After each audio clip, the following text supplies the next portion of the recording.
Georgetown Hoyas will be playing the Illinois Fighting Illini on Tuesday, November 13th at 8 o'clock. The game will be televised on Fox Sports 1.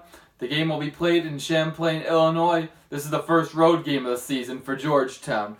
Illinois forces a lot of pressure on defense. They forced 26 turnovers. Last game against Evansville on Thursday, forced 26 turnovers. And last year they forced 16.6 turnovers per game. That was fourth in the country. Brad Underwood is the coach at Illinois.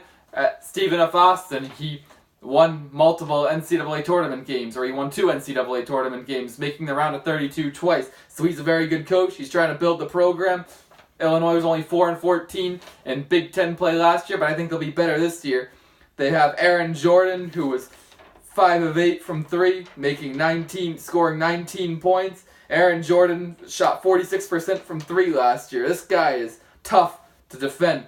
Trent Frazier, he got 7 assists, no turnovers last game. He does everything for that team. He got 99 assists last year, and he also stacks up a lot of shots too, but he shot under 35% from 3. So if he can make Illinois play iso ball with Frazier jacking up shots at the end of the shot clock, Georgetown's doing their job defensively.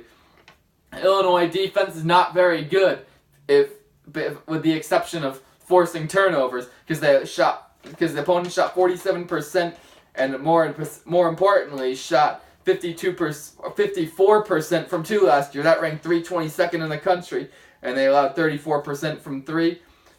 Although it's not pretty with the assist to turnover ratio. Teams are only getting 7.8 assists per 10 turnovers.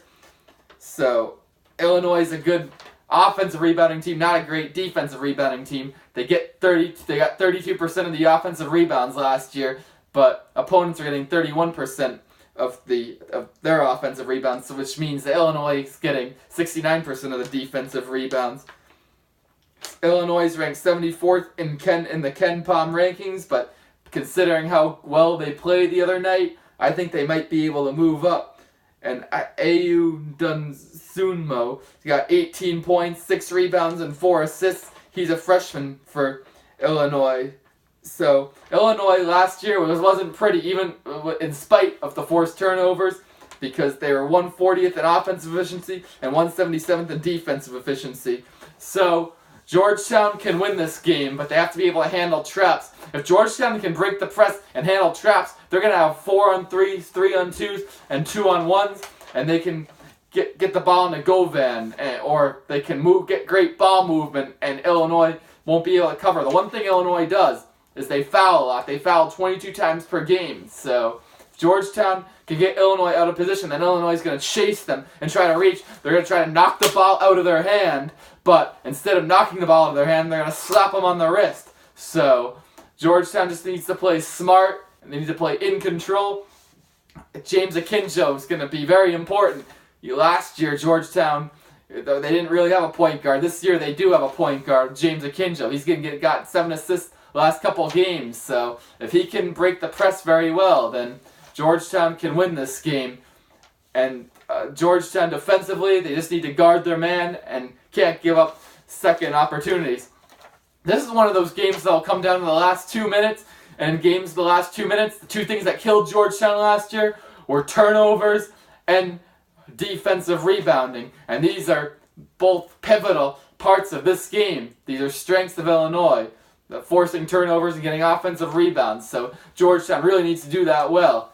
Georgetown can play it in control and gets contributions from multiple guys like Mac McClung, Jamarco Pickett, Javon Blair. Georgetown will win this game. The ball's got to be moving around all the time. The second you try to play hero ball and try to dribble right into a trap, you're done. So Patrick Ewing's going to be on these guys, going to really push them hard in practice, and Georgetown can win this game. But it will come down to the final minutes. Georgetown's going to have to execute under the pressure and make their free throws.